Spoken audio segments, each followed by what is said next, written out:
Dear viewers, এই ভিডিওতে খুব সহজে একটি দৃশ্য আঁকা শেখাবো। ভিডিওটি না টেনে পুরোপুরি দেখলে যে কেউ শিখতে পারবেন। তো বন্ধুরা, প্রথমে আমরা গাছ এঁকে নিয়েছি ভি দিয়ে।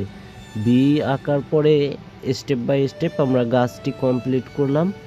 নিচে বন্ধুরা একটু ঘাস দিয়ে দিলাম, ভি ভি করে ঘাস দিয়ে দিলাম। উপরে আবার ভি দিয়ে গাছটির শাখা প্রশাখা দিয়ে দিলাম।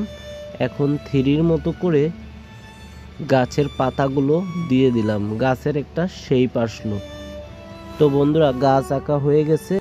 এখন দুইয়ের মতো করে একটি রেখা দিয়ে দেব, বড় করে দুই দিয়ে দিলাম। এখন সোজা একটি রেখা দিয়ে দেব, লাইন দিয়ে দেওয়ার পরে দিগন্তগুলো দিয়েছি হালকা বাঁকা বাঁকা করে। এখন বন্ধুরা একটি ত্রিভুজ আর্ট করব, পরে আরেকটি সেভেনের মতো দিয়ে ঘর আর্ট করব, দুটি রেখা দিয়ে মিলিয়ে দেব।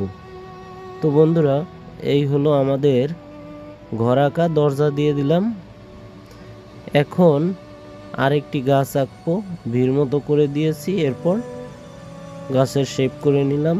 আবার আরেকটা দুইয়ের মতো দিয়ে উপরের পার্টটি দিয়ে দিলাম, হালকা পানি দিয়ে দিলাম। বন্ধুরা, আমাদের আজকের ভিডিও ভালো লাগলে লাইক কমেন্ট করবেন এবং শেয়ার করে দিবেন। ভালো থাকবেন সবাই।